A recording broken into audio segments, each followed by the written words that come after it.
Please Look Up is recorded in the Scitech Planetarium on Whadjuk Noongar land.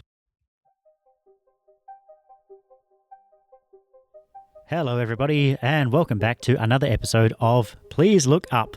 This is the podcast where we run you through a monthly guide to the night sky as seen from Western Australia. My name is Leon and in this episode we'll be covering all the exciting space news happening during the month of April.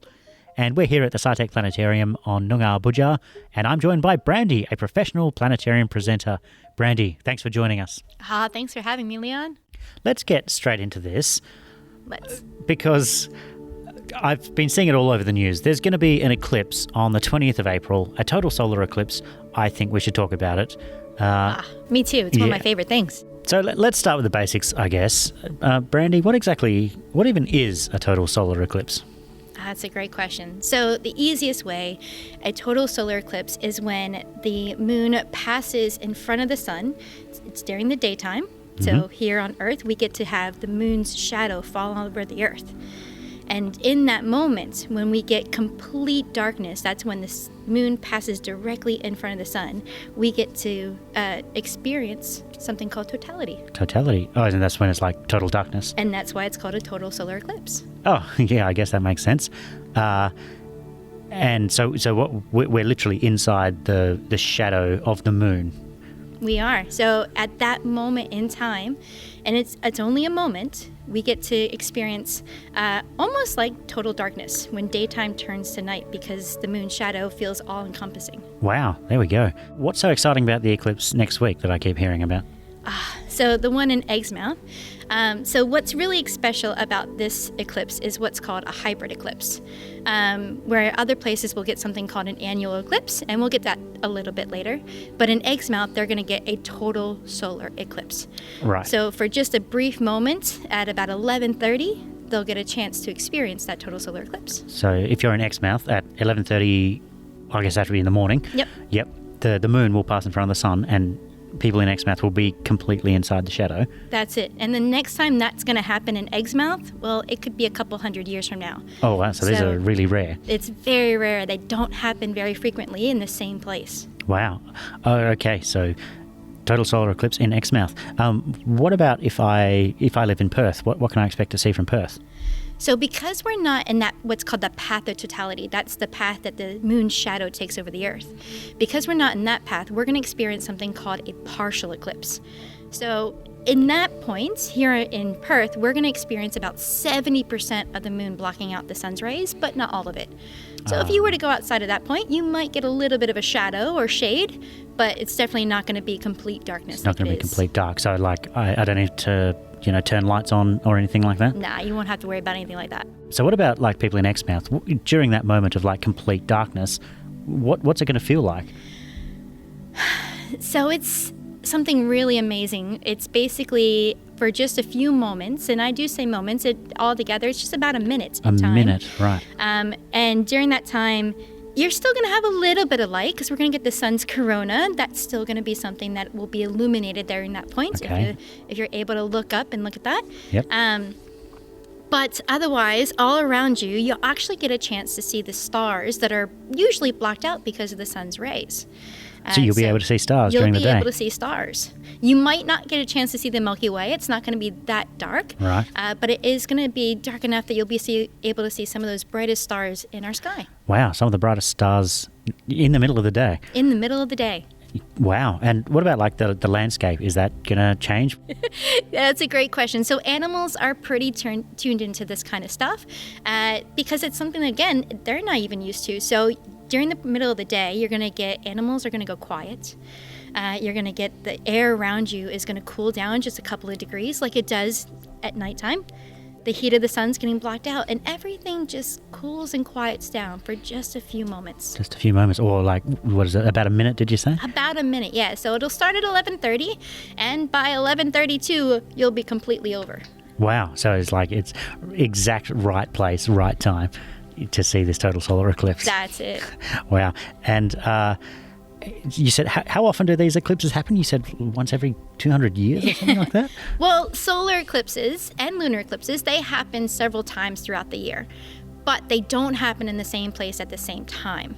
Or I should say the same place in the same year or even in the same decade. It will take a couple hundred years before the moon and the sun line up perfectly with where you live.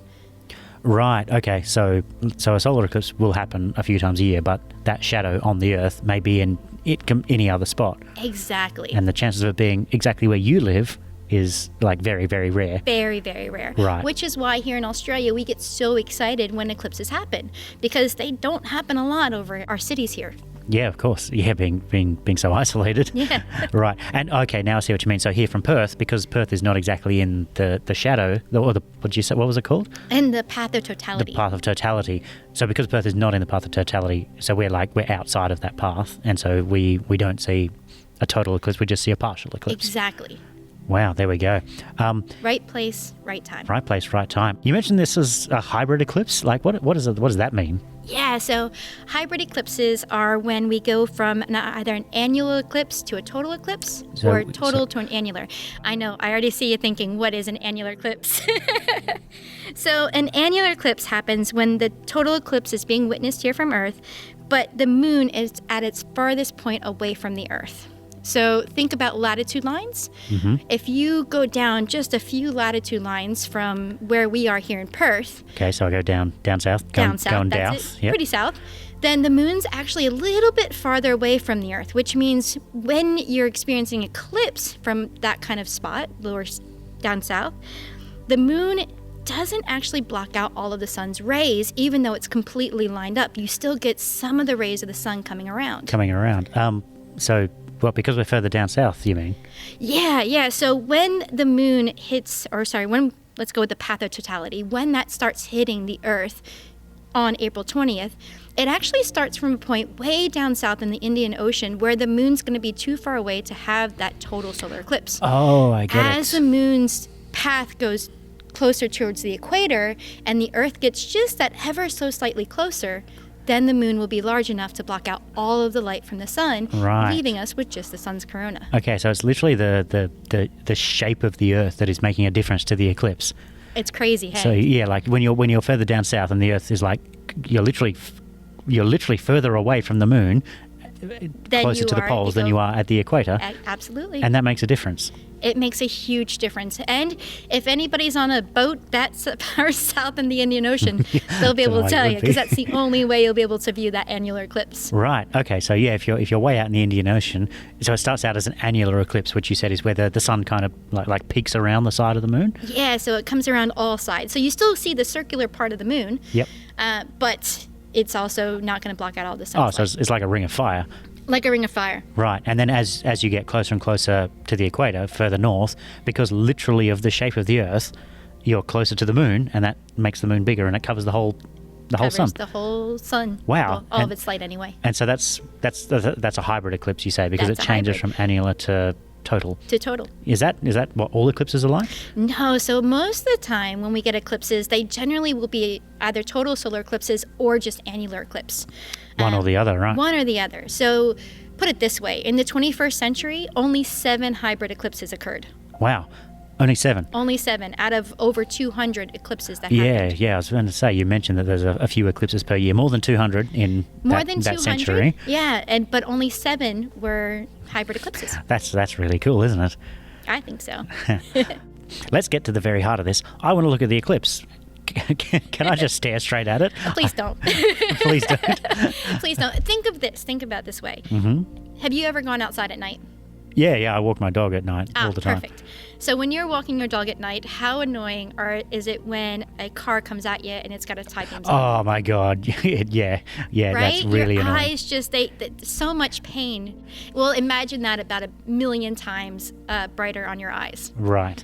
It's really, really bad. It can damage your eyes and can even make you go blind. So definitely do not look up at the sun during a total solar eclipse. There are special kind of glasses that you can purchase. We have some here at Scitech. You can order them from other places as well. But they have special filters that are over those glasses that allow you to then look into or look up at the eclipse.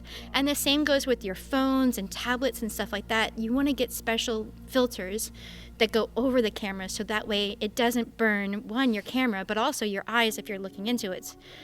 because crazy enough, it can do just that. So I shouldn't look at the sun directly with my eyes, but I shouldn't point my camera because it might damage the camera. It'll definitely damage the camera. And if you've got one of those cameras where you still look through the lens, it can even still damage your eyes. So don't do that. Make sure you've got filters. But the other way, one of the safest options you can do is creating something called a pinhole viewer. A pinhole viewer. Now you're going to have to tell me what that is. I've heard of these pinhole viewers, but I have no idea what they are. All right, so imagine this, all right, because you can make one out of a cereal box. Oh, good, because I'm not going to go buy one, to be honest. Don't go buy one. Make one at home. It's the easiest thing you could do. So take a cereal box, and you've got the top of the box. It's got those 2 lips to it, yeah? Yep. All right, so take those 2 lips, and I want you to imagine that you're taping them down so that way the top of the box is closed. Gotcha, yep, Okay. Easy. On one end of the box, you can either poke a hole or cut out a hole or whatever you want to do. You want a hole on one side of the top of the box. It can be as small as like a pencil or a pen. Oh, literally just poke a pen through the top? Just a pen So through the like, top. This is in the top of the box? This is in the top of the box. Right. And then on the other side of the top of the box, Yep. I want you to cut out a square so that way you can look through it. Right, okay. Right? So big enough to look through. Personally, I like a bigger of a square because I've got a big head. Okay, so I'm imagining my cereal box. I'm Yep. looking at it from the top down, the top which I've now closed. And I'm on the left-hand side, I've poked a little hole. And on the right-hand side, I've cut out maybe a few centimeters so I can look through, did you say? That's it. Yep. Now what you're going to do is you're going to go test this out. See if it works for you. So what you want to do is go outside, face away from the sun, and I Right. want you to imagine that little hole that you've poked through, you want to imagine that the sun's light is going to come through that little hole. And you're going to look through the square hole, that bigger hole, with your eyes. Oh, okay. That's not what I was expecting at all. Okay. So you're not actually looking at the sun, but instead you're looking at the light that's filtering through that hole that you've made in your cereal box. Right. So I'm facing away from the sun, and the sunlight is coming over my shoulder Yep. into that tiny little hole. That's it. Now, when the eclipse happens, if you're looking down in that little hole away from the sun, what you're going to see is the shadow of the moon coming over that sunlight. You might even get a chance to see the shape of the moon or parts of the moon as it covers the sunlight through your pinhole box. You're seeing the shadow coming through that that hole that you made. Right. And this is on the bottom of the box, is it? This is on the bottom of the box. Okay. So, yeah, right. The light comes through that little pinhole onto the bottom of the box. And you're saying during the eclipse, even if it's not a total solar, if I'm in Perth, I should still be able to see. You'll still see something coming through. You Right. might even see a little bit of a shadow, or you might see the light getting a little darker. A little darker, right. Versus being really bright. So you'll still get a chance to see something. And you'll know if you're up in Exmouth and you're using this pinhole, you'll know that you've reached totality because all the light from the sun has then been blocked. It'll And get dark. You just have darkness in your box. That's what I'm imagining. If you're in Exmouth, it's going to be pretty obvious when the eclipse happens. It's going to be pretty obvious. Whereas if you're in Perth, then you might need a little bit of a reminder that things are happening. So I might be able to see in the bottom of the box, looking through this little hole, we should see the moon start to obscure the sun. That's it. Wow. So it's like a picture of the sun that is being created on the bottom of the box. On the bottom of the box. Something that you Wow. already have probably in your kitchen. There you go. So it's either specially filtered glasses that you can get from various places. You said there's some at Scitech, is We've that right? got some at Scitech, and what's really cool is if you head on to that Scitech website, we also have directions on how to do that pinhole viewer box as well. So more information on the Scitech website. you got it. Perfect. So special filtered glasses or a pinhole cereal box camera. Fantastic. I think I'm ready to go and watch the eclipse. Not with Just my not with your eyes. That's correct. I suppose let's quickly change topic away from just the eclipse. Okay. Because you said the eclipse happens during the day at 11:30 in the morning. Is that right? 11:30 in the morning. Right. What if I'm outside at nighttime? What can I see in the night sky this month? It's my favorite time of the year, to be honest, because all of my favorite things are up in the night. One of the most impressive things, though, is going to be Venus. So I'm the kind of person who loves to watch the sunset. Sunset's in the west, and as you watch the sunset, one of the brightest lights you're going to start to see in the sky is going to be Venus. Wow. Now, everybody thinks it's a star, and they call it the... Oh, I've heard this is the evening star, This isn't is it? the evening star. That's right. Good job. I was hoping you would know that one. But that's right. Everybody calls it a star, but it is actually Venus, and it is very, very bright in our night sky, especially right about this time of the year as Right. it starts to make its way across, around that area of the sky. Okay, and so this is in the west, just after sunset. In the west, just after sunset, and you'll see it for probably up to about an hour after sunset. Oh, wow. But yeah, very, very bright. One of the coolest things. And then we've got a few constellations that are still up in the sky. We've got my favorite, Orion.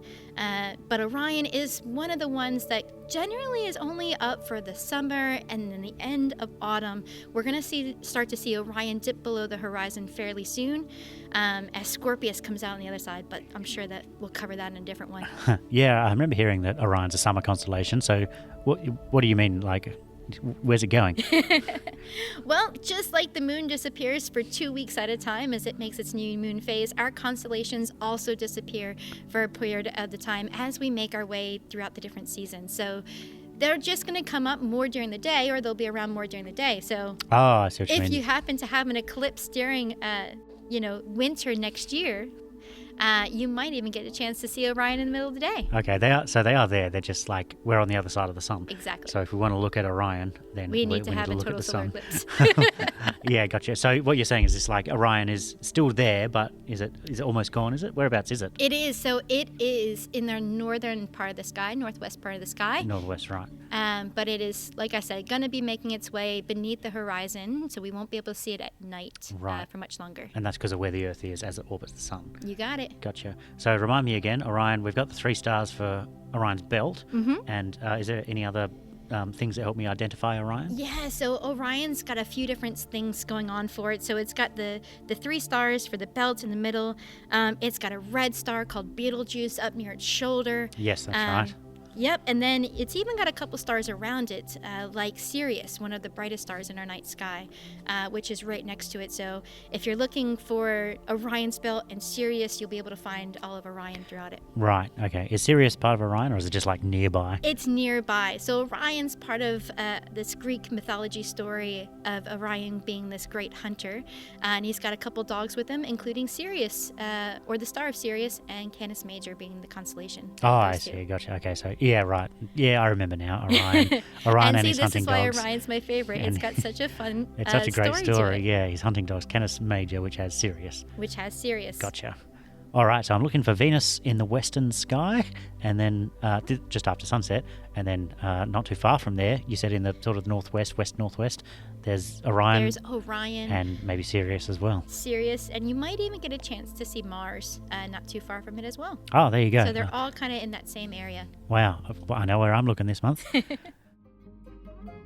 Well, it's been a time and a half, Brandi. Thank you so much for sharing your expertise today. I do what I can for you, Leon. It's been a pleasure being here. Always a pleasure. That's it for this episode of Please Look Up. Thanks for tuning in, and we'll see you next month for the night sky of May.